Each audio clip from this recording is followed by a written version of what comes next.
Pessoal, boa noite. Então, hoje a gente vai ter mais uma aula do módulo 5. Hoje a gente vai ter uma aula com o professor Limiro, que é médico nutrólogo, e ele vai falar um pouco para vocês sobre alguns suplementos que a gente usa na nutrologia. Não só na nutrologia esportiva, mas também em pacientes com sarcopenia, em pacientes com baixa ingestão proteica, tá? Ele vai falar sobre cafeína, sobre creatina, sobre whey protein, tá? Primeiro, palavra contigo. Obrigado. Bom, pessoal, boa noite. Agradecer o convite, Fred, meu grande amigo, e a presença de vocês, está aqui sexta-noite, uma hora dessa, assistindo a aula, mas apesar de ser um tema muito interessante, não deixa de ser um horário que o pessoal já estava para descansar, né? Então, para quem não me conhece, sou o Dr. Limiro Silveira, sou médico, sou pós-graduado em endocrinologia e metabologia, pós-graduado em nutrologia, sou membro da SBEM, especialista pela Abram, sou mestrando em nutrição e esporte e atividade física, e sou docente do curso de graduação médica da IPMED. Atualmente eu leciono 7 módulos, e um deles é a parte da nutrologia esportiva. E hoje nós vamos falar um pouquinho sobre creatina, whey e cafeína. Esses são os conflitos de interesse. Não tenho nenhum conflito de interesse para essa aula. Tudo que a gente vê vai ser meramente ilustrativo, com fins acadêmicos, tá? Não tenho patrocínio de marca nenhuma, é só para ilustrar mesmo e para ensinar. Então, antes da gente passar diretamente lá para creatina, cafeína e whey, nós vamos falar um pouquinho do que é a nutrologia. A nutrologia é uma especialidade médica que vai estudar, avaliar e pesquisar os benefícios e malefícios causados pela ingesta dos nutrientes, excessos e carências dos nutrientes, basicamente, né? E é uma especialidade médica reconhecida aí desde 1978. Isso aí já dá mais de 40 anos de especialidade médica reconhecida, né? E aí o nutrólogo ele pode atuar tanto na clínica nutrológica ambulatorial, tanto na parte hospitalar, segurança política alimentar, saúde pública e educação médica. E um dos braços aí da nutrologia é a nutrologia esportiva, que tem um foco de promover saúde, como todas as outras áreas, promover adaptações ao treino, promover rápida recuperação após o treino, promover desempenho ideal durante a competição, otimizar o desempenho no esporte, ajudar o paciente a atingir a composição corporal adequada, proporcionar a quantidade apropriada de extrato energético, impedir deficiências nutricionais e a fadiga desse paciente. Antes de a gente falar de suplementação, a gente tem que entender o que é um suplemento, né? Então, são produtos constituídos aí por fontes concentradas de substâncias tais como vitaminas, minerais, fibras, proteínas, aminoácidos, ácidos graxos, ervas e extrato de ervas, probióticos, bem como outras substâncias, como enzimas, carotenoides, fitoesteróis, entre outros. E a partir da sua composição, o suplemento ele vai surtir efeitos nutricionais, metabólicos e ou fisiológicos, que vão se destinar a complementar a alimentação normal. Então, o próprio nome já diz, ele vai complementar, né, é sempre um complemento da alimentação normal, em circunstâncias que a ingesta desses componentes seja insuficiente para as demandas do indivíduo. E aí vai ter um que vai falar, mas a gente não consegue fazer tudo só na dieta? Não consegue. Na grande maioria das vezes consegue, mas em alguns casos a gente vai precisar de suplementação. Vou te dar um exemplo aqui de uma ciclista fazendo uma prova em primeiro lugar, dando tudo de si, já tem uns 90 minutos de prova, e ela precisa entrar ali com carboidrato para ajudar ela a manter aquele ritmo. Ela vai fazer o quê? Vai levar 100 gramas de arroz Tijão? Ou vai usar uma suplementação mais fácil de levar, mais fácil de deglutir, né, um blend de carboidrato com 30 gramas, em caso que a suplementação ela vai ser necessária para aquele paciente.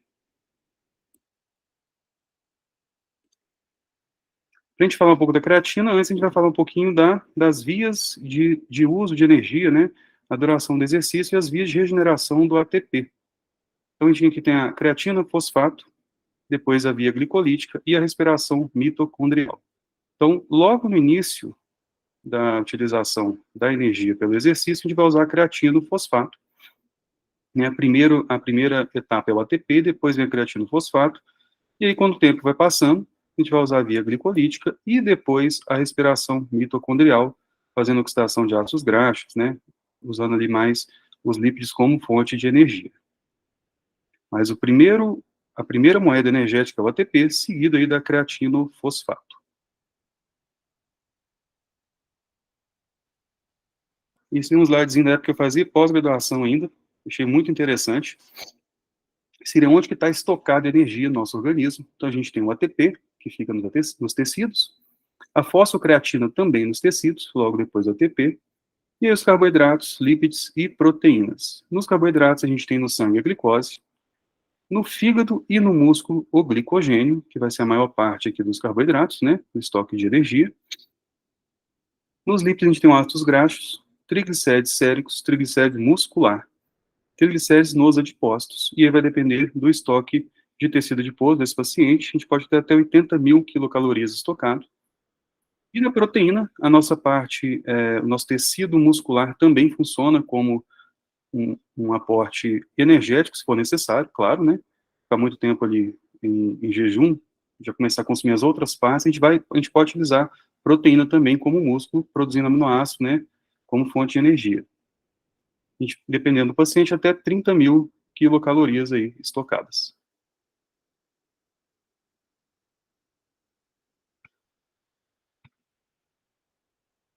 Na grande maioria das vezes, uma dieta que é a mesma dieta saudável para um paciente não atleta vai ser o ideal para a maioria dos atletas normais, que eu digo assim, não atletas de elite ou paciente que tem um fator de atividade muito, muito alto, tá?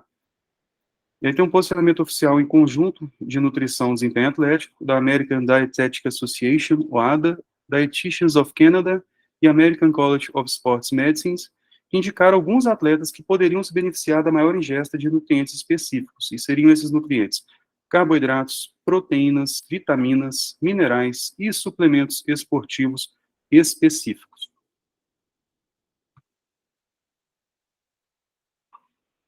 Como eu falei, né, os macros eles podem fornecer energia, o carboidrato vai fornecer a glicose, o lípide, o ácido graxo, e a proteína vai fornecer o aminoácido. E o balanço energético vai ser a chave para o controle do peso total, o aumento da massa muscular e a redução do body fat vai ser muitas vezes aumento do desempenho esportivo em várias modalidades, tá? Toda vez que a gente vê BF significa body fat ou a composição da gordura corporal, tá, em inglês, pessoal, os acadêmicos, né? Então, um abaixo body fat com aumento da massa muscular, você vai ter um aumento de desempenho esportivo em algumas modalidades. Como que é a hierarquia da fonte de energia muscular? Então, como já foi dito, trifosfato de adenosina, o ATP, é a primeira fonte imediata de energia de exercício, né, de alta intensidade. Logo após, a gente tem a fosfocreatina, que é a creatina com fósforo, que vai restituir ATP rapidamente também durante exercício anaeróbico e de alta intensidade. Depois a gente tem um glicogênio, que vai restituir ATP rapidamente durante exercício anaeróbico de alta intensidade e de maneira moderadamente rápida durante exercícios de resistência aeróbica. E, por fim, o ácido graxo, que vai restituir ATP de maneira menos rápida durante exercício de resistência aeróbica e mais a longo prazo. Tá? Então, se a gente tem que ter um exercício de explosão, né, uma musculação, um sprint, alguma coisa, a gente vai precisar de ter um estoque muito bom aqui de ATP, de fosfocreatina e de glicogênio, tá?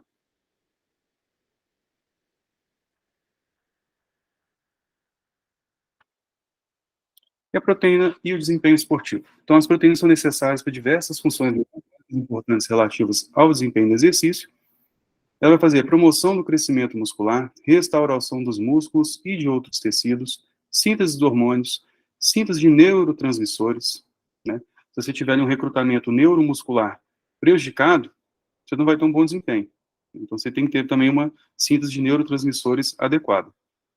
E tanto o treinamento de força como de resistência induzem o catabolismo proteico durante o exercício, e a síntese proteica predomina no período de recuperação pós-exercício.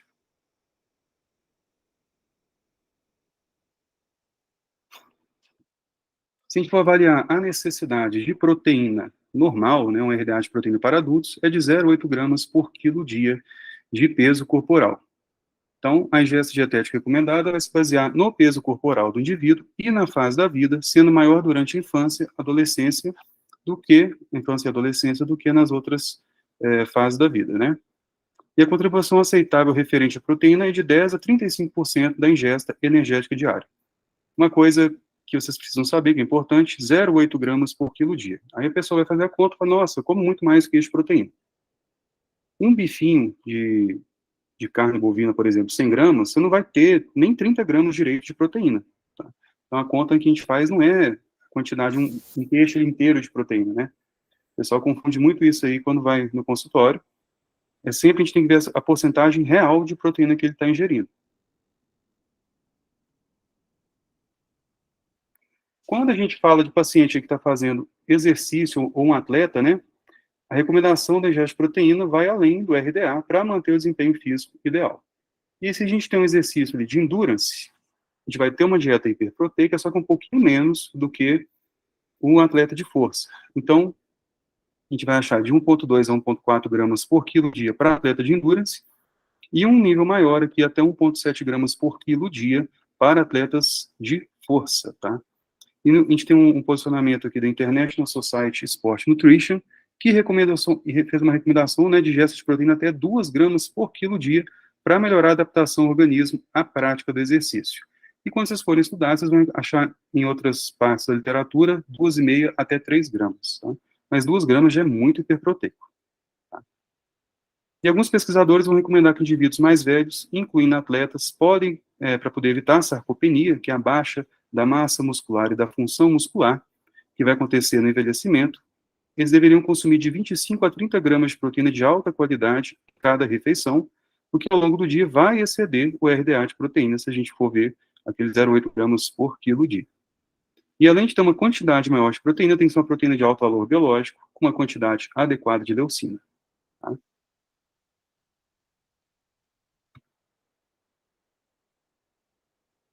Então, a ingesta de um suplemento de proteínas e carboidratos aumentou o marcador de síntese proteica durante a recuperação após o exercício aeróbico. E se as proteínas adequadas estiverem disponíveis, não há necessidade de carboidratos para promover a síntese proteica dos músculos. E também observou que com exercício de resistência utiliza o glicogênio muscular e os carboidratos podem ajudar a repor o glicogênio muscular. Não é o foco da aula, mas quando você acaba de fazer a musculação, o seu músculo está precisando repor aquele glicogênio, né? Fazer aquele macroglicogênio, proglicogênio, e aí é a hora certa de a gente usar um carboidrato aí de alto índice glicêmico, de médio a alto índice glicêmico.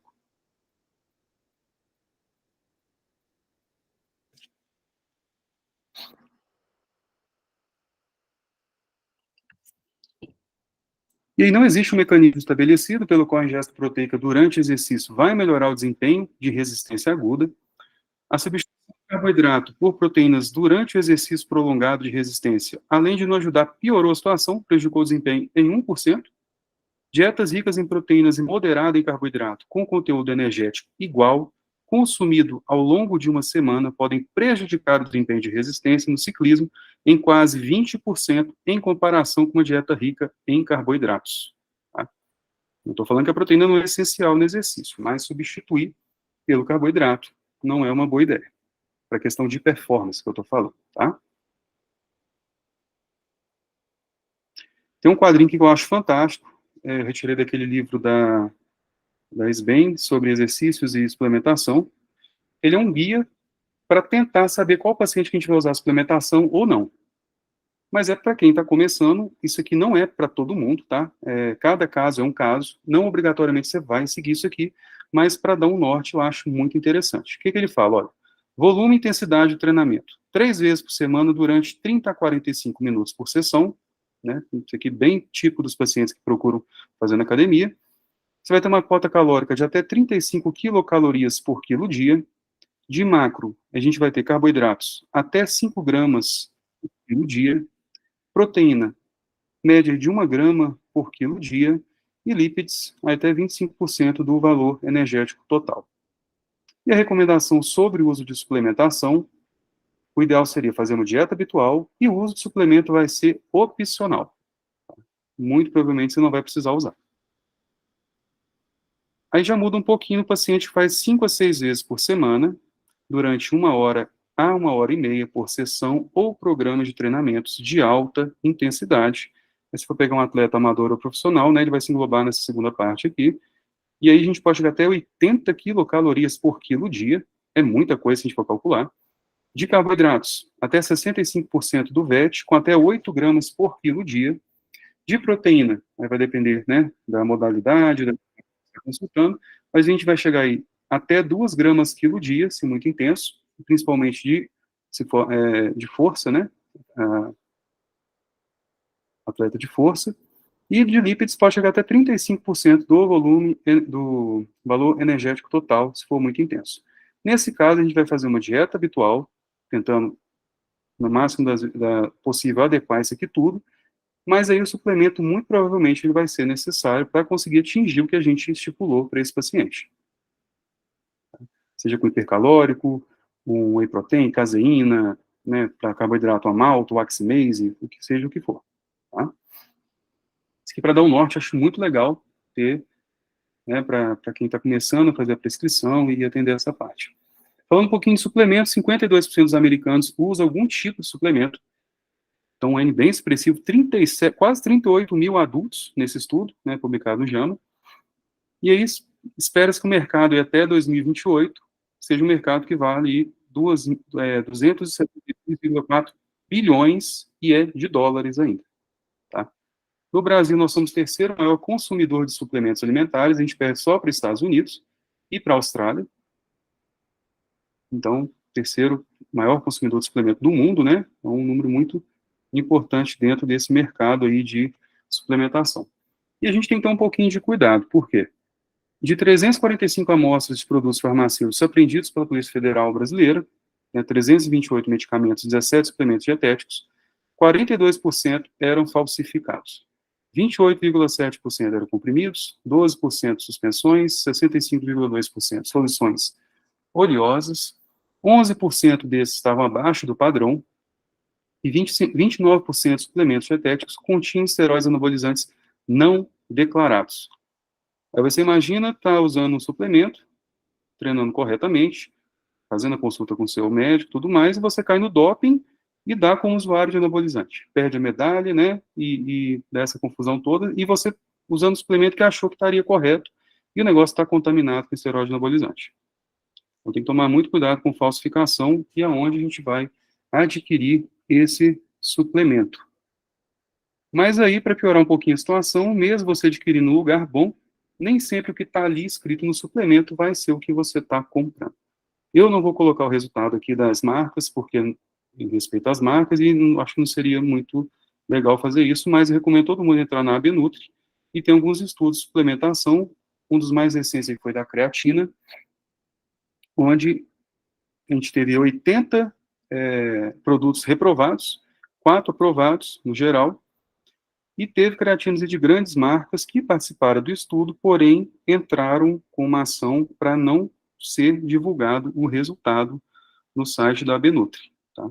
Então, se vocês derem falta ali de alguma suplementação de uma marca grande, é porque aconteceu isso. Não teve o resultado exposto a pedido, né, por medidas aí judiciais. Então, a gente tem que estar de olho também se o suplemento é original e se esse suplemento realmente está vendendo aquilo que a gente espera comprar no rótulo. Já é difícil para um médico chegar e olhar essa prateleira e saber tudo o que acontece com cada um desses suplementos, indicação, quantidade. Você imagina para um leigo, né? A gente tem que estar bem treinado com tudo que sair de novo no mercado, os principais suplementos, e tentar separar o joio do trigo. Dentro da parte da suplementação proteica, nós temos vários suplementos, como caseína, whey protein, soja, proteína da carne, beef protein, aminoácidos essenciais, arginina, hidroximetilbutirato, né? E hoje nós vamos falar um pouquinho só sobre o whey protein. Acho que todo mundo já conhece. E como que é... Ah, não, é o próximo slide, desculpa. Então, a proteína do leite, a gente vai ter 20% na proteína do soro do leite e 80% a caseína, que é uma outra proteína muito boa também, não tão boa quanto o whey protein, mas de alto valor biológico. Então, o whey protein deriva do leite da vaca, é extraído durante o processo de produção do queijo pela precipitação da caseína, a gente vai ver um videozinho, e tem um elevado valor nutricional, né? Proteínas com aminoácidos essenciais, incluindo de cadeia ramificada, que é o BCAA. Quando a gente fala BCAA, seria a leucina, isoleucina e a valina, e cerca de 25% desses aminoácidos em sua composição nos produtos de qualidade. Então, por isso que muitas vezes quando você compra um whey de qualidade, já não necessariamente você vai ter que usar um BCAA, porque já vem na composição se o produto for um produto bom. Tá? Ele já vai ter ali aqueles aminoácidos de cadeia ramificada, e a presença da leucina, que é o mais forte, pensando na questão de anabolismo, desses três, né, de cadeias, aminoácidos de cadeia ramificada, ele já vai estar presente em uma quantidade adequada, fazendo aí da proteína whey protein uma proteína excelente para essa questão de hipertrofia. E além dos aminoácidos, existem outras substâncias, né, no whey, que é a beta-lactoglobulina, alfa-lactoalbumina, imunoglobulinas, albumina, lactoferrina, lactoperoxidase, fosfolipoproteína e enzimas em abundância. O pessoal costuma me falar desse whey protein, falando, eu tomo aquele Gold Standard, né? A marca é Optimum Nutrition. Isso aqui é um concentrado da Optimum Nutrition, tá? Eu tenho patrocínio, é só para exemplificar mesmo. Teve uma época que ele foi, não sei se ainda é, mas o whey mais vendido do mundo. E como que é feito o whey protein ou whey protein? Então, né, o fabricante vai escolher o melhor leite possível, ele vai pasteurizar esse leite, fazendo aquele choque térmico, né, aquece, depois esfria rapidamente, para tirar o máximo possível ali, né, de bactérias, deixar aquele produto pronto para a gente fazer o whey protein, ou para o invase e para venda. Na produção do queijo, a gente tem a produção do whey protein também. Antigamente era jogado fora, o pessoal não sabia, né, que era uma mina de ganhar dinheiro, aquilo ali. E quando a gente pega o leite e faz uma precipitação com enzimas, a gente vai ter aqui 80%, né, a caseína vai precipitar e o restante sobrenadante ele vai ser o whey protein. Então a gente vai tirar aquela parte que sobrou, vai fazer uma purificação, uma filtragem, e depois vai colocar numa cabine, onde vai ficar soprando vento quente e vento frio, né, até sobrar um pozinho, que até 90% ali vai ter whey protein, ou whey protein.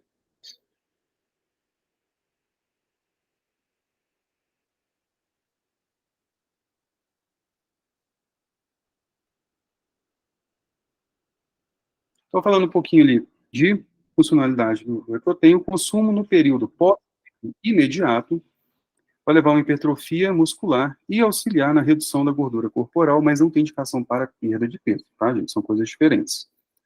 Só ver se alguém...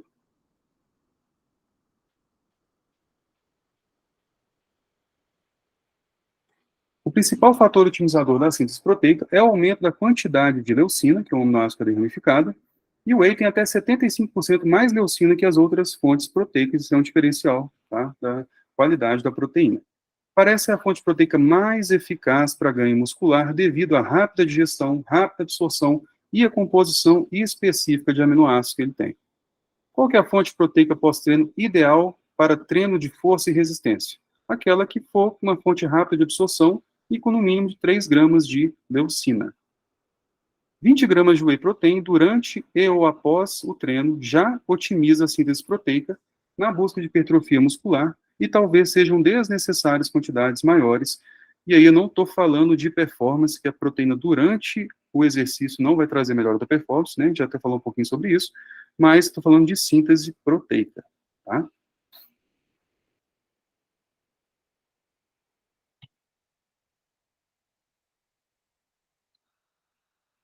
Então, o whey protein ele é frequentemente usado pós-treino, associado com carboidrato de rápida absorção, mas pode usar de médio a alto índice glicêmico, e uma vez que a leucina modula a síntese proteica de forma mais eficaz na presença da insulina.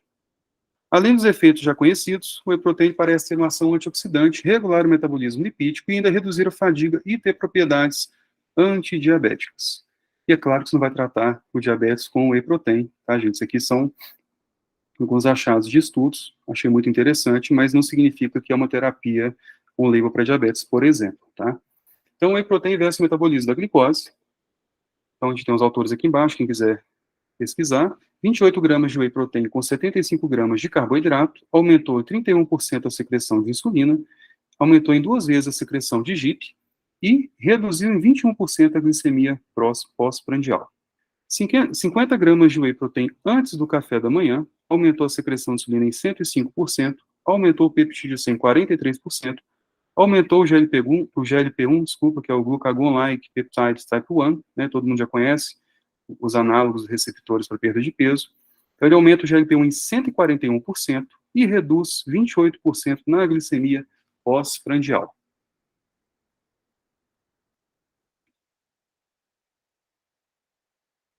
Em alguns animais, houve aumento de concentração do transportador de glicose tipo 4, GLUT4, independente da insulina. Isso foi visto em ratos, né, que suplementaram com whey protein, só que o mesmo não foi visto com a caseína, que é uma ótima outra proteína, né, mas só foi visto na questão do whey mesmo. E além de aumentar a secreção das incretinas, como GLP-1, e são outros possíveis mecanismos do whey protein: manutenção da massa muscular, favorecimento da perda de peso, aumento dos alguns hormônios anorexígenos, como colecistoquinina e leptina, e redução da secreção de hormônios orexígenos, como a grelina. A grelina, a gente lembra que a cilgrelina, que é a forma ativa da grelina, ela tem a inibição por alguns macros, né? Carboidratos, proteínas e lípides. O carboidrato é o que mais reduz rapidamente a grelina, porém, ele sobe muito mais rápido após essa queda.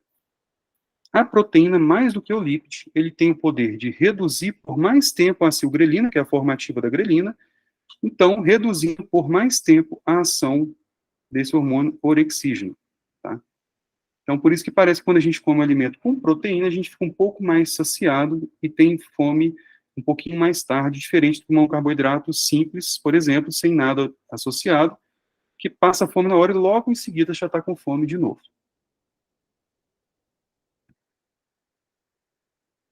Então, né, não pude deixar de fazer a piadinha boba, né?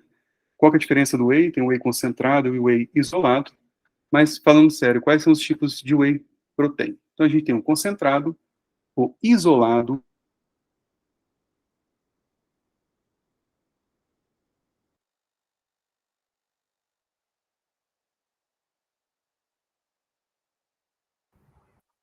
Travou para vocês aí também? Sim. Sim, Fred.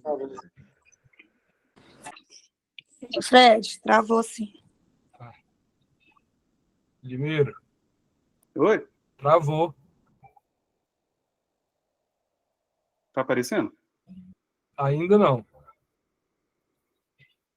Tá aparecendo você, mas o slide não. Agora voltou. Pronto. Todo mundo escutando? Sim. Parou de travar. Vocês estão escutando, pessoal? Sim, Fred. Sim, tá perfeito. Sim, estou escutando.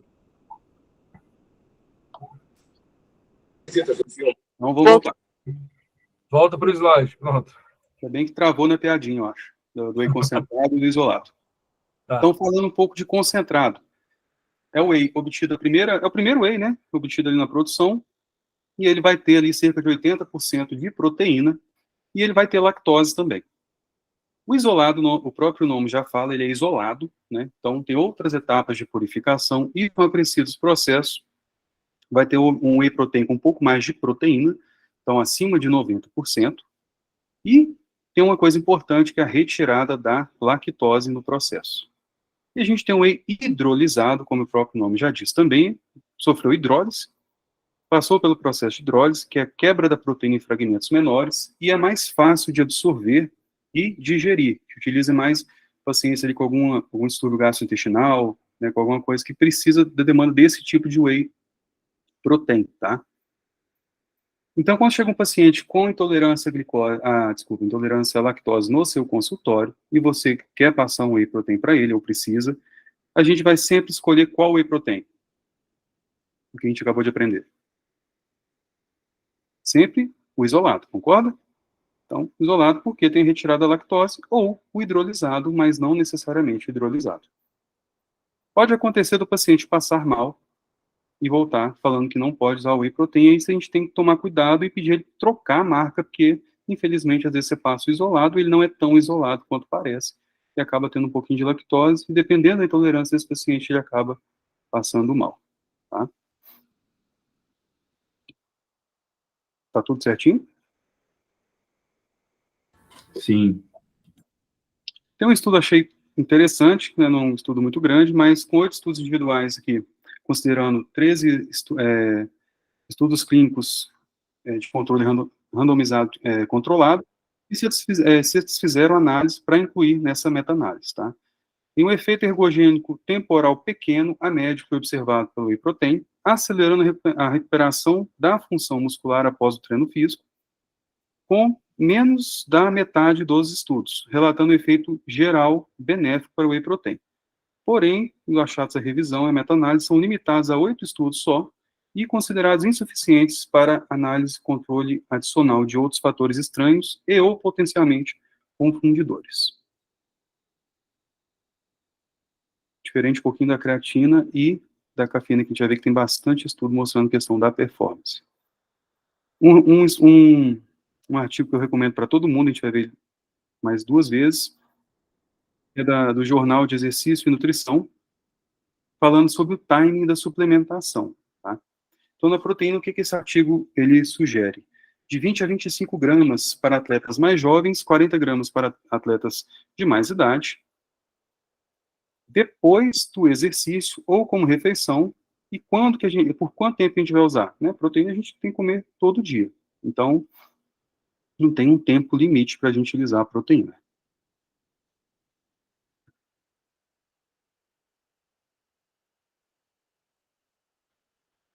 Então, novamente, outra parte aqui do artigo, e aí pega o time, né, pré-exercício, durante o exercício, pós-exercício, na refeição e antes de dormir, e o que seria indicado pelo esse autor aqui? Pré-exercício, ok, durante o exercício não tem indicação, a gente vê que até que piora a resposta, né, gorduras e proteína em comparação ao carboidrato, você pode ter uma piora da performance no esporte. Pós-exercício, com certeza, na hora da refeição também, e antes de dormir também, tá? Algumas pessoas usam a caseína pela absorção mais lenta que ela tem, com a teoria que não vai catabolizar durante a madrugada, né? Não é bem assim, tá, gente? Não é obrigado você ficar tomando a caseína antes de dormir para prolongar essa absorção aí de proteína. Mas o whey protein você pode usar, se quiser, antes de dormir, não tem problema. Antes, antes, depois, ou como no horário da refeição. Então, a gente vê que é um suplemento que a gente pode utilizar para bater meta proteica e não necessariamente para questão de performance, tá? Relembrando um pouquinho dos aminoácidos, a gente tem os convencionalmente essenciais, que não são essenciais, mas podem se tornar essenciais em algumas situações, como demanda excessiva, os não essenciais e os essenciais. Dentro dos essenciais, a gente tem os BCAAs, que são os aminoácidos de cadeia ramificada, quem já viu, tem a valina, leucina e isoleucina. Isso aqui eu recomendo dar uma estudadinha, é bem pertinente, principalmente na leucina, que tem outros 3 derivados da leucina, e o principal vai ser o HMB, que é o hidroximetilbutirato. A gente vai utilizar aí em pacientes que precisam manter aquela massa muscular durante a perda de peso, ou naqueles pacientes já sarcopênicos, idosos, né, oncológicos ali que não tem nenhuma contraindicação, que vai ter um resultado legal. Para a gente ter uma ideia, para a gente conseguir 3 gramas de hidroximetilbutirato, que é um metabólito mais forte da leucina, que é o aminoácido de cadeia ramificada mais forte do BCAA, a gente vai precisar aí de, em média, 600 gramas de whey protein, ou mais de 100 ovos, né, uma coisa que não teria como.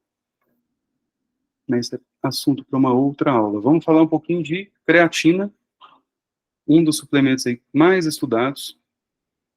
Então, foi descoberto em 1832 pelo químico Michel Eugène Chevreul, não falo francês, mas acho que é assim que pronuncia. Esse senhor simpático, e atualmente é um dos suplementos mais estudados, pela sintetizada em menor parte nos rins e no pâncreas, mas a maior parte é sintetizada no fígado através de alguns aminoácidos, como a arginina, metionina e a glicina. E o nosso organismo ele vai produzir aí aproximadamente 1 grama de creatina. O resto nós vamos complementar na dieta, principalmente na dieta carnívora, a gente vai ter aí 1 a 2 gramas complementando na dieta.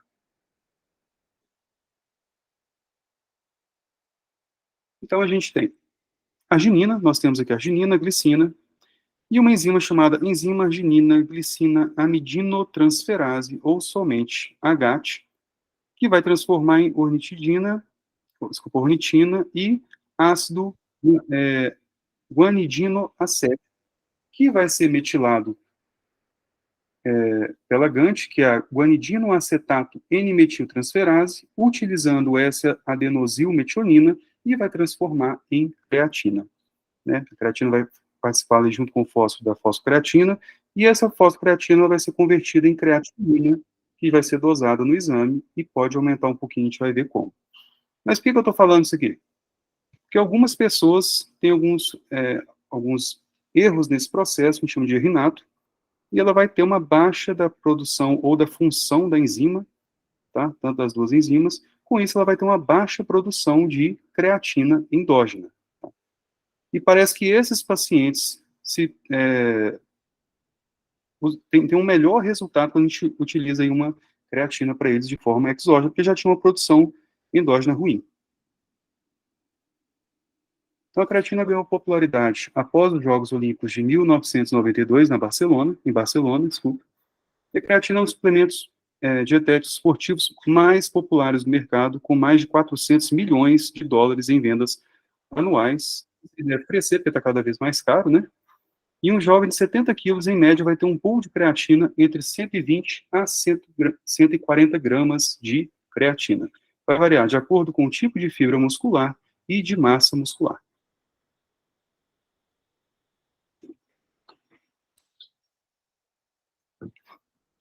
Quanto mais massa, né, possivelmente mais creatina estocada. A questão de uso, uma pesquisa National Study of Substance Use Habits of College Students Athletes, né, de atletas estudantis, demonstrou que 14% dos atletas usaram creatina nos 12 meses anteriores à pesquisa. Aí na pesquisa teve mais homens utilizando que mulheres. Uma outra pesquisa National Health Interview mostrou que o uso de creatina entre crianças e adolescentes com o objetivo de melhorar o desempenho esportivo é de aproximadamente 34,1%, eu acho bastante, e nas Forças Armadas a creatina tem a média de uso de 27%. E quem achou estranho o uso de creatina em crianças e adolescentes, recomendo esse artigo, suplementação de creatina em crianças e adolescentes, que está bem completo, inclusive mostrando resultados em vários estudos ali, em diferentes modalidades.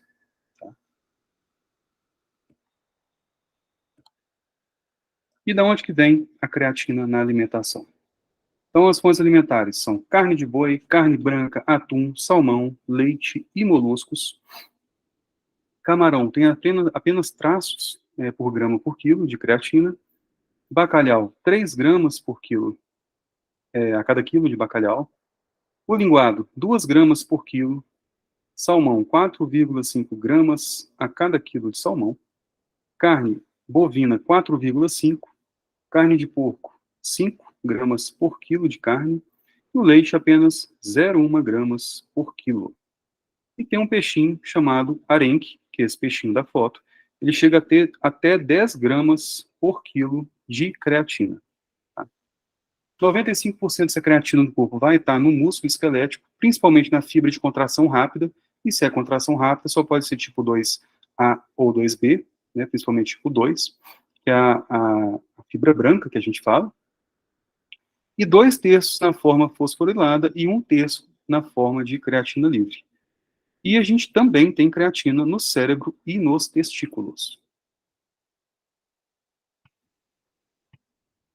Quando a gente une a creatina mais o fósforo, a gente tem a fosfocreatina, e ela vai servir como reservatório para a produção rápida de energia, como ressíntese do ATP, e vai ser ótimo durante exercícios de alta intensidade e período curto. Né? Então, você precisa dar tudo de si em um período curto de altíssima intensidade. Então, a principal função fisiológica do organismo vai ser a proteção contra a variação abrupta na concentração de ATP durante o exercício, vai atuar na síntese, no sistema de ressíntese do ATP em curto prazo, prevenir a acidose intracelular induzida pelo exercício pelo meio do consumo dos íons de hidrogênio, diferente que é um pouquinho diferente da questão da beta-alanina e do bicarbonato, que vão ser tampões intra e extracelulares, tá? Mas também a creatina ajuda nessa parte que na acidificação. Vai atuar no transporte e no controle dos estoques de energia intracelular, sendo capaz de aumentar a concentração de ATP na miofibrila e, ao mesmo tempo, aumentar o nível de disfosfato de adenosina, o ADP, dentro da mitocôndria, fazendo balanceamento da relação ATP e ADP intracelular. E ainda, além disso tudo, melhora o estado de hidratação do músculo. E como que ela faz isso? Então, ela tem algumas propriedades hidrofílicas, vai aumentar a expressão de alguns genes envolvidos na osmolaridade, como exemplo aqui uma integrina 1. Com isso, ela vai aumentar a retenção hídrica intracelular, aumentando a hipertrofia muscular e aumentando a capacidade de armazenamento do glicogênio. Tá? Tem dois artigos que eu recomendo para a gente pesquisar também.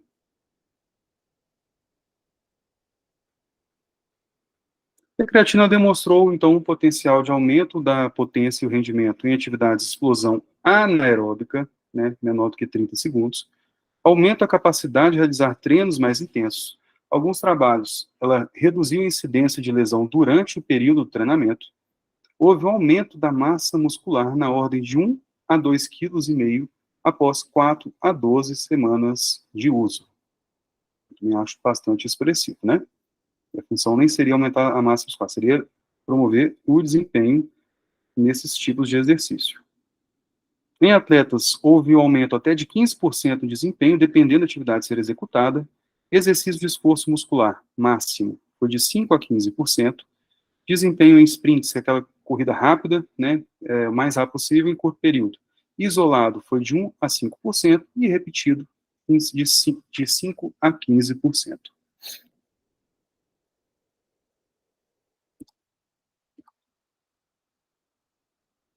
E a International Society of Sport Nutrition sugere que a creatina seja administrada em 2 fases. Então, a gente tem a fase de carregamento do estoque, que vai ter o objetivo de aumentar o estoque intramuscular de creatina entre 15% a 30%, e a fase de manutenção, que, por incrível que pareça, é promover a manutenção. E depois que a gente ingere a creatina, a gente tem um pico plasmático após a ingesta em torno de 60 minutos. Ok, então a gente faz a fase de carregamento, ou não, que não é obrigado, tá? Tem alguns autores aqui que não recomendam fazer a fase de carregamento, e a fase de manutenção. Mas como que a gente faz essas 2 fases? Então, a fase de carregamento, ou loading phase, ou sobrecarga, a mesma coisa. A gente vai usar uma dose mais elevada, chegando aí a 0,3 gramas por quilo dia durante 3 a 5 dias, ou 20 gramas por quilo dia durante 3 a 5 dias, para simplificar. E ainda a gente pode fazer fracionado também, 5 gramas, 4 vezes por dia, né, 4 tomadas diárias. Fase de manutenção, a gente vai utilizar por volta de 3 a 5 gramas dia, ou 0,03 gramas quilo dia. Em alguns pacientes, eu faço até mais do que isso devido à segurança e o tipo de atividade física, tá? Mas a recomendação seria aí de 3 a 5 gramas dia para esses pacientes na fase de manutenção.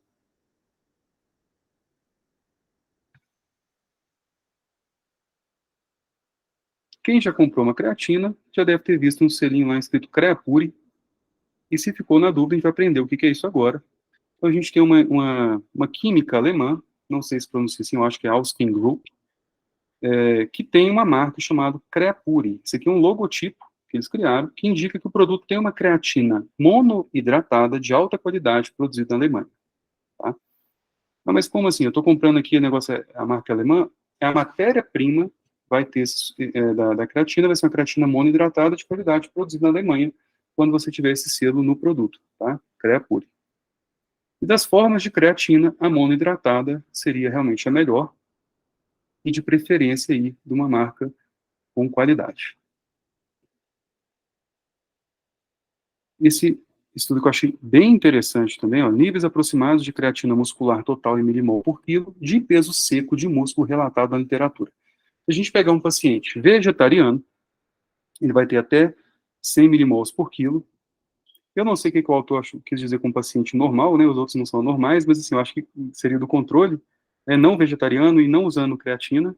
Então, um paciente não vegetariano e não usando creatina ele teria até 120 milimols por quilo, e o paciente fazendo a fase ali de loading, ele estaria com 140, e caso esteja usando creatina, né, na fase de loading com carboidrato, ou carboidrato e proteína, percebam aqui que ele tem um aumento do estoque de creatina. É obrigado utilizar a creatina com carboidrato e proteína? Não é obrigado, tá? Tem muito paciente que eu passo logo de manhã, na alimentação ou fora, sem problema nenhum, mas existe sim, você pode absorver um pouquinho mais pós-exercício e com carboidrato e uma proteína, até a questão da insulina, né, que você vai estar fazendo ali a ingesta pós-exercício. Mas não é obrigado, tá? Não é obrigado também jogar direto na boca para não perder nada, essas coisas, você não tem tanta diferença de desempenho assim, tá? Mas com carboidrato e proteína é uma estratégia até que interessante. E por quanto tempo que eu vou usar a creatina? A gente não tem definição ainda 100% de como que a gente vai fazer, então sugere-se o uso de 4 a 12 semanas por um período sem uso e posteriormente você pode retornar com o uso. Quando você para de usar a creatina, depois de aproximadamente um mês, o estoque de creatina vai voltar ao que era, ao normal. Tá? O uso é muito seguro, embora deve ser aconselhado cautela, pois o número de estudos a longo prazo é limitado, a gente tem estudo até 30 gramas de, que é uma dose altíssima, durante 5 anos, sem grandes efeitos, né, maléficos ao organismo, mas a gente não tem um estudo aí de muita longa data mostrando total segurança. Então a gente tem que ter um pouco de cautela. Não é bem assim, pode usar quanto quiser, por quanto tempo quiser, a gente não sabe o que vai acontecer mais para frente. Né?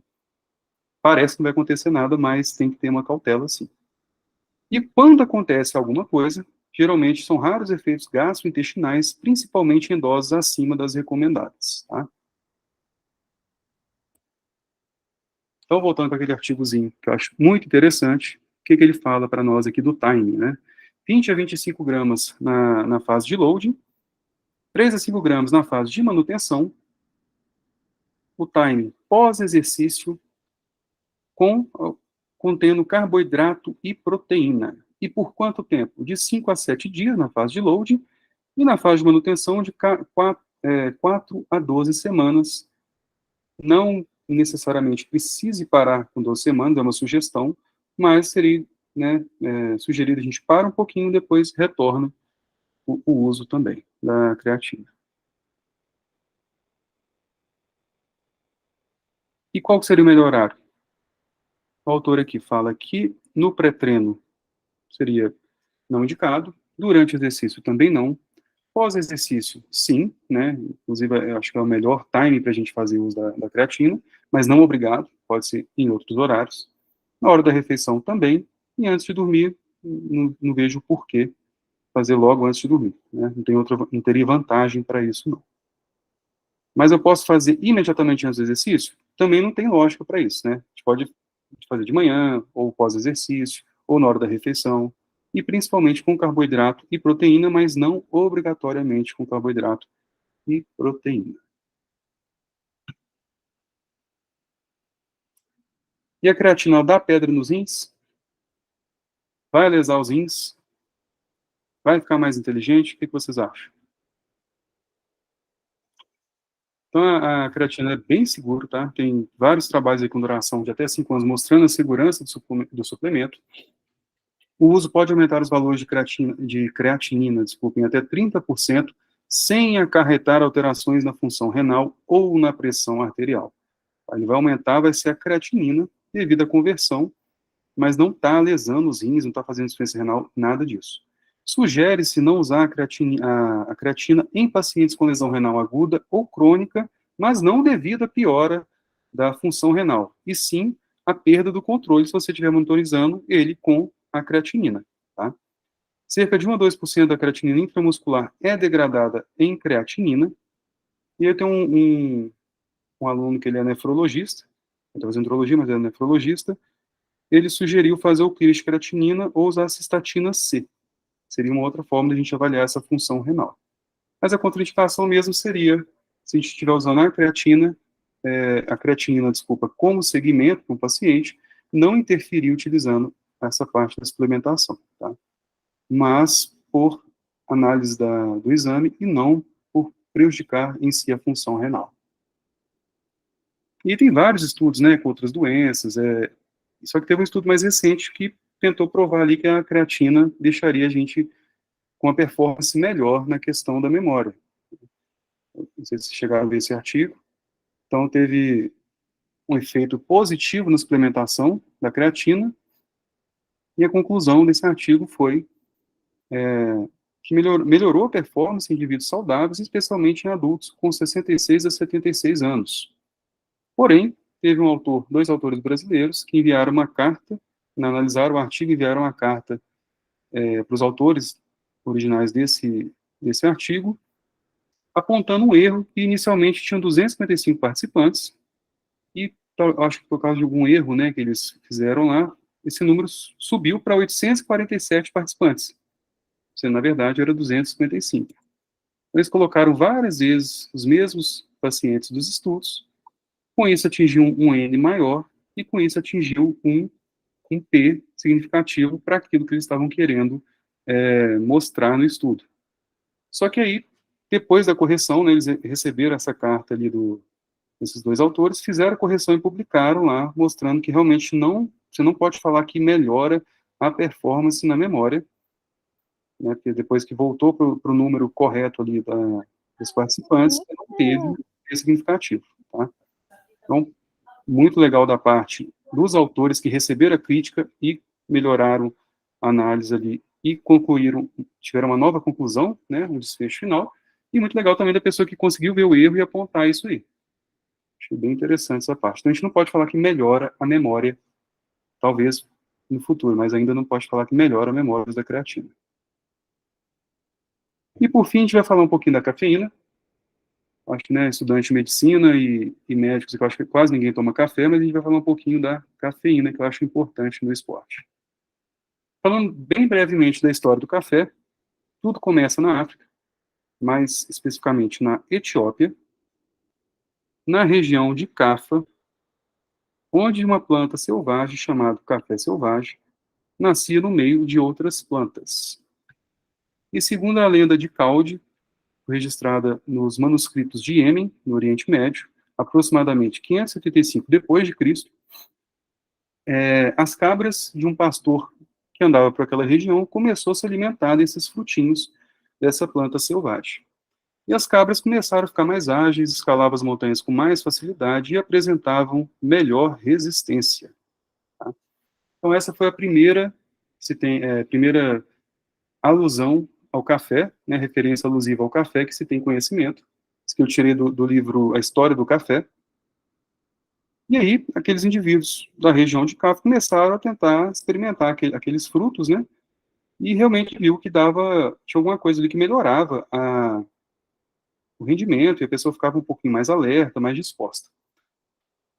Chegou essa cultura ali, esses hábitos na Arábia, e a Arábia mesmo que foi a principal causadora de difundir esse café no mundo. Eles começaram realmente a plantar o café, colher o café de forma correta e expandir essa parte para o mundo afora. Só no ano de 1000 depois de Cristo, eles começaram a usar as cerejas não como alimento, mas em infusão da água fervida. E lá para os anos de 1300, que a gente conhece, que começou a ter a torrefação e o café da forma como a gente realmente conhece hoje. Só nos anos de 1300. E na Turquia, eles são responsáveis pelo hábito do café, e parece que a primeira cafeteria, que chamava Kivanhan, não sei se pronuncia dessa forma, foi aberta em 1475. Claro que essa aqui não é uma foto, mas é uma representação de como seria, tá?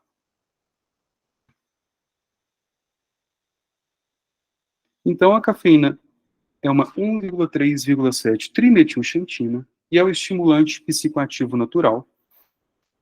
Quando a gente ingere a cafeína, a gente vai ter uma enzima chamada citocromo P450 1A2, que vai metabolizar essa cafeína em teofilina, teobromina e paraxantina. O pico de absorção de 30 a 60 minutos, e se a cafeína for em goma, ela é absorvida mais rápido pela mucosa e o pico vai ser aproximadamente em 25 minutos. Ela vai atuar inibindo a fosfodiesterase, estimulando o sistema nervoso central e com isso vai aumentar o estado de alerta, sensação de energia e melhora do desempenho, sobretudo aeróbio. Então, a 1,3,7 trimetilxantina ingerida vai sofrer a ação do CYP1A2, que vai ter uma demetilação, e aí vai produzir 3 compostos, aí, teofilina, paraxantina e teobromina.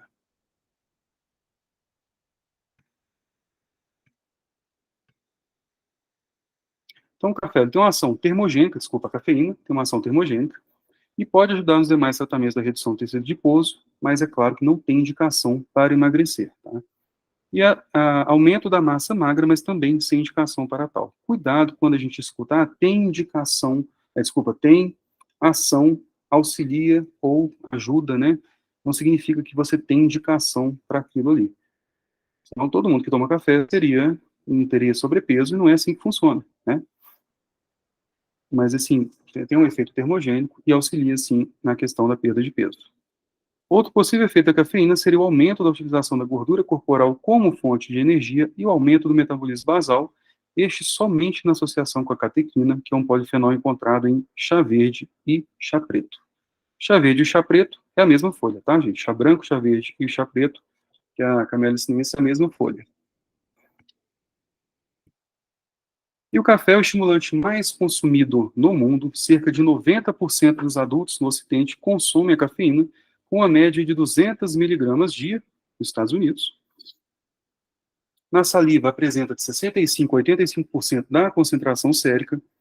E dependendo do polimorfismo que essa pessoa apresentar, a gente tem uma meia-vida de 1h30 até 10 horas, né? Uma diferença bem grande aí de indivíduo para indivíduo. Por quê? Então, a gente tem o CYP1A2, codificando a enzima que realiza a desmetilação da cafeína. Isso aqui vai estar envolvido na velocidade que esse paciente metaboliza essa cafeína. Portadores do alelo CYP1A2, 1F, são metabolizadores lentos da cafeína. Portadores do alelo CYP1A2, 1A, são os metabolizadores rápidos da cafeína. Além disso, a gente tem outras codificações com o efeito da cafeína, que vai envolver os receptores de adenosina A2. Aí você imagina um paciente que tem uma metabolização lenta e tem muito efeito para o café, né? Ainda usa uma dose excessiva, ele vai ter muitos sintomas. Vou dar um exemplo daqui de casa. Eu acho que não fiz o exame, mas acho que sou metabolizador rápido, que eu tomo café, vou dormir tranquilamente. Já minha namorada, ela toma uma Neosaldina e tem dificuldade de dormir, fica alerta, tem muita dificuldade de dormir. Tem exame para ver se a gente tem o polimorfismo? Tem, mas não, às vezes não tem necessidade, tá, gente? Muitas vezes o paciente que ele é um metabolizador lento, ele já vai descobrir pela vivência dele mesmo, tá? E esse artigo eu acho muito legal também, recomendo todo mundo a ler, que é o risco de infarto do miocárdio com café. Tá? Pacientes com polimorfismo AC e CC têm um maior risco de infarto não fatal e hipertensão com consumo elevado de cafeína nos metabolizadores lentos. Tá? E antes de você falar aí que o professor falou que vai dar infarto se você tomar café, não é assim. Ele até é protetor numa dose correta, usado da forma correta, tá? Mas, em alguns pacientes, metabolizadores lentos, o excesso de cafeína aqui vai ter um possível risco de infarto não fatal, tá? E por que acontece isso? Então, a adenosina é um potente vasodilatador coronariano e sistêmico, e a cafeína ela bloqueia o receptor de adenosina A1 e A2. Seria esse o motivo? Talvez, não tem como afirmar, mas seria uma proposta de um possível motivo para acontecer isso aí. Tá? Como a gente acha que não pode piorar, teve um outro artigo mostrando a relação inversa de café e testosterona. Então, pacientes com a testosterona mais baixo, menor que 300, tinham um aumento da ingesta de cafeína, tá? Não consegui achar mais nada sobre isso, mas é um artigo bem original e parece que realmente tem uma relação. E eu não sabia que a gente tinha receptor de adenosina no testículo, mas tem. e tem relação, sim, da ingesta de café com a testosterona. Tomar café causa hipogonadismo? Não, né? A gente não pode falar isso, mas existe uma relação que precisa ser aprofundada em outros estudos maiores e de outras formas, tá? Mas achei muito interessante esse artigo também. Então, a cafeína, ela vai inibir a fosfodiesterase, vai ter um aumento do AMP cíclico, vai aumentar a ação do sistema nervoso simpático, aumentando as catecolaminas, vai inibir a adenosina, aumentando as catecolaminas. Com isso, a gente vai ter um aumento do gasto energético, um aumento da lipólise, um aumento da saciedade e uma redução da fome. Mas isso aqui não é suficiente para gerar uma perda de peso efetiva, senão seria uma terapia on-label para obesidade, e não é e nunca vai ser, né? Mas existe esse efeito e promove essas ações aqui.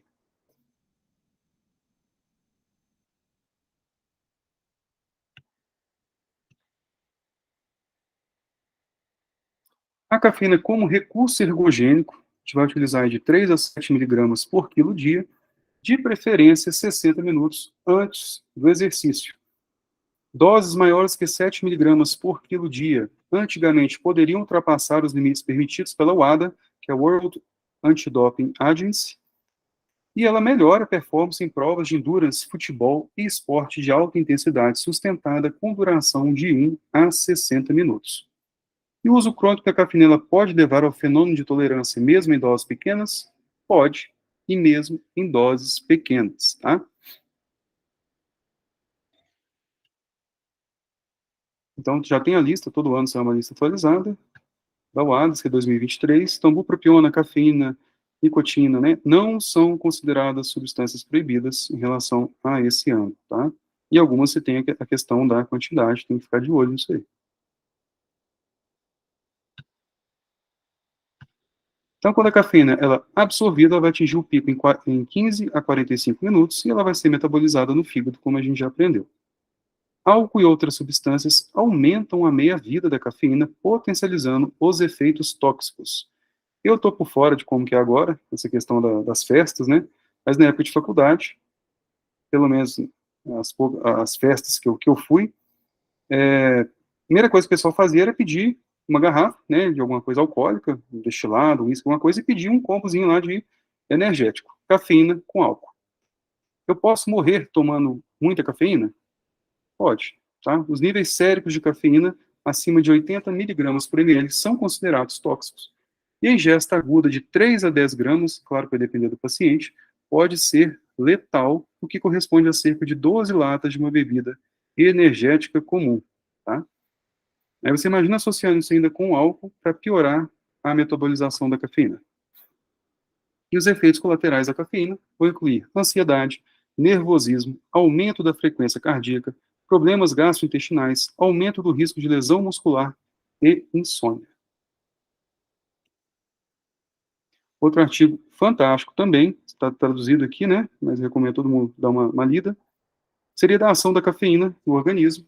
Então, no cérebro, vai aumentar o desempenho mental, a vigilância devido ao maior estado de alerta, contribui para a insônia e induz ansiedade, particularmente em doses altas e em pessoas susceptíveis a tal, reduz o risco de depressão, aumenta o efeito dos anti-inflamatórios não esteroides e paracetamol no tratamento de cefaleia e outras causas de dor. Não é à toa que a gente vê medicação, né, associando a cafeína com esses outros analgésicos. Pode reduzir o risco de Parkinson, que foi publicado na New England Journal of Medicine. No pulmão, é eficaz o tratamento da apneia na prematuridade em bebês, melhora ligeiramente a função pulmonar em adultos. No fígado, pode reduzir o risco de fibrose hepática, cirrose e câncer. No rim, no trato urinário, altas doses têm um efeito diurético, mas a ingesta habitual moderada não afeta substancialmente o estado de hidratação. E vocês vão estudar em alguns artigos mostrando que tem essa teoria que pode desidratar, e no atleta acaba que não foi provada em alguns estudos, tá? O sistema cardiovascular aumenta a pressão arterial a curto prazo, mas pelo menos uma tolerância parcial se desenvolve à medida que o paciente vai fazendo a ingesta habitual. O sistema endócrino reduz a sensibilidade à insulina no músculo a curto prazo e a tolerância parece que vai se desenvolver com a ingesta habitual. E no sistema reprodutivo, pode reduzir o crescimento fetal e aumentar o risco de perda da gravidez. Eu acho esse gráfico bem engraçado e bem didático também, como que ela age no cérebro. Então, está o cérebro com os receptores de adenosina e adenosina. Quando se liga no receptor de adenosina, estava normal, o seu cérebro começa a entender que você está cansado, né? E aí você vai tomar um cafezinho, lá vai ter cafeína, e a cafeína chega no cérebro, ela parece com a adenosina, vai se ligar no receptor, vai ocupar o receptor, e aí você, opa, não estou cansado, né? Só que tem um problema, a adenosina vai chegar lá, não vai conseguir se ligar, e você vai ficar acordadão. Mas qual que é o problema disso tudo? Você vai criando novos receptores de adenosina e vai precisar de mais cafeína para se ligar nesses receptores ali, impedindo de adenosina se ligar. E um belo dia você para de tomar o café, tá cheio de receptor, e aí vem aquele crash, né, que a pessoa fica cansada, mais cansada porque estava tomando o café. Parece que para morrer esses novos receptores, em torno de 1 a 2 dias, se eu não me engano. Então, volta e meia é bom, você que toma muito café, dá uma reduzida, porque existe sim um novo surgimento ali de novos receptores. Outro estudo que eu acho interessante, ó, cafeína e bicarbonato para velocidade, uma meta-análise. Então, um total de 9 estudos, identificado aqui 12 testes, em 9 estudos tiveram 12 testes de desempenho, foram incluídos na meta-análise, e aí demonstrou uma velocidade de exercício mais rápida após a ingesta da cafeína, com P significativo. Quem quiser ver o estudo, na íntegra, em várias modalidades, né? Ciclismo, corredores. Esse outro estudo eu achei muito interessante também, mostrando aqui a medida da cafeína miligramas por quilo de massa corporal e a magnitude do efeito, desculpa. No início, aqui, com uma dose menor, a gente já vê um aumento do reflexo desse paciente, e a dose um pouquinho mais alta, a gente já tem um rendimento elevado na resistência, tá? Então, a cafeína afeta tanto o processamento da informação visual, os reflexos, quanto a resistência aeróbica. Então, o estudo sugere aqui 3 a 6 miligramas por quilo, 60 minutos antes do exercício, 0,75 a 2 miligramas por quilo durante o exercício,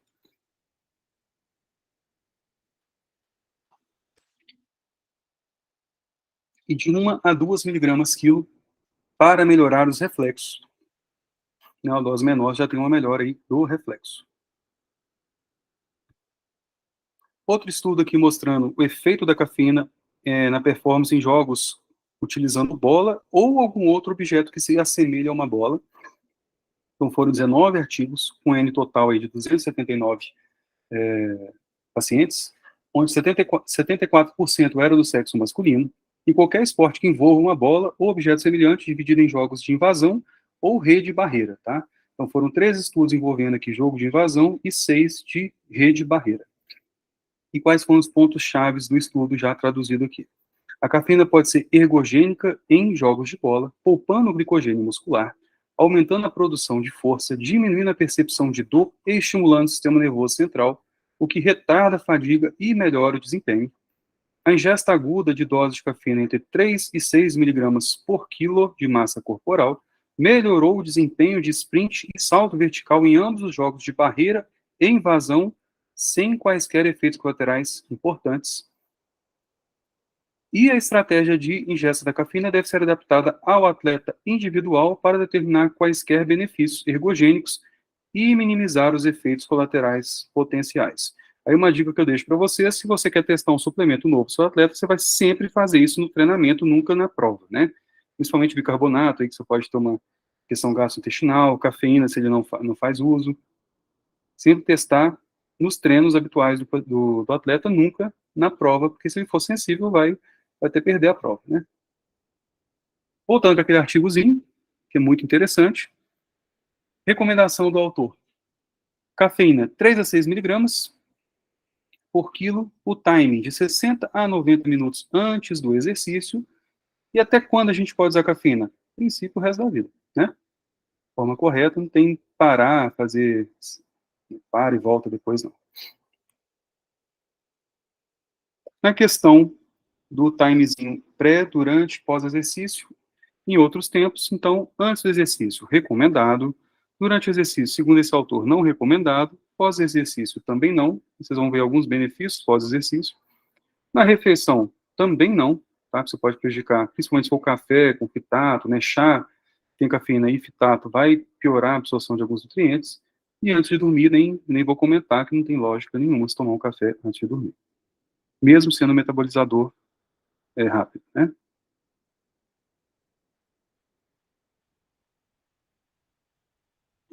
Outro artigo muito interessante de quantidade de cafeína nas bebidas. Então, a gente tem aqui no chá verde, 235 ml até 28 miligramas. Na Coca-Cola, refrigerante de cola, uma lata da grande, né, 32 miligramas. Chá preto, 235 ml, vai ter 47 miligramas. Um remédio para dor de cabeça com cafeína, em média, 30 a 50 miligramas. Café expresso, vai depender do café, a gente vai ver, mas 30 ml, em média, vai ter 60 miligramas. Café instantâneo, 235 ml, vão ter 63 miligramas de 1,3 trimetilxantina. O energético, 250 miligramas, a lata pequena, vai ter 80 miligramas. Café coado ou filtrado, 235 ml, 92 miligramas. E os termogênicos aí com cafeína que a gente vê no mercado, em média, uma cápsula vai ter 200 miligramas, que já é uma dose mais alta, né? E vocês vão achar doses até de 420 miligramas por cápsula. Eu recomendo que já é o máximo que o paciente deve ingerir por dia, na maioria das vezes. Numa tomada só, não vejo muita lógica para isso. Não tenho patrocínio da Nespresso, tá? Infelizmente. Mas aqui eu só coloquei porque eu acho que uma das cápsulas que tem, né, são mais vendidas e é uma coisa que está na rotina do dia a dia, tanto do médico quanto do paciente. E eles já perguntam, quanto que tem de cafeína? Então, eu trouxe aqui um resuminho bem legal. A gente tem dois tipos de máquina, né? Que é aquela máquina, uma cápsula maior, modelo mais novo, e aquela cápsula padrão. E aí, essas cápsulas maiores, olha só, o expresso 40 ml chega a ter 150 miligramas por xícara. O lungo, que é 150 ml, até 200 miligramas por xícara, que é muita coisa, né, para uma xícara de 150 ml. E o mug, 230 ml, até também 200 miligramas. Nas cápsulazinhas padrões, né, menores, a gente tem, de acordo aqui com a cápsula que foi escolhida, esse intenso aqui chega até 125 miligramas, isso é bastante coisa.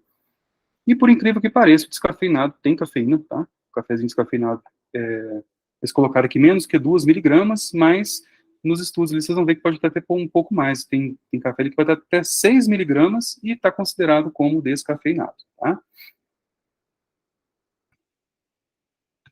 Pessoal, então a gente falou hoje creatina, whey protein e cafeína. A gente falou um pouquinho da nata da suplementação. A gente tem uma evidência forte, um respaldo forte e prova que assim, a gente tem evidência para utilizar e realmente vai fazer efeito, uma coisa que vai mudar a performance ali quando bem empregada, tá? Tem outras recomendações para a gente estudar, né? Não tem como falar tudo uma aula só, e vocês vão ter outros módulos, mas o whey, a cafeína e a creatina fazem parte da elite da suplementação, tem evidência, e quando bem empregado ali faz uma diferença real no paciente, tanto na performance quanto na melhora do treino, até no dia a dia mesmo. Para isso, obrigado, estou aberto a alguma dúvida, sugestão, agora é com você.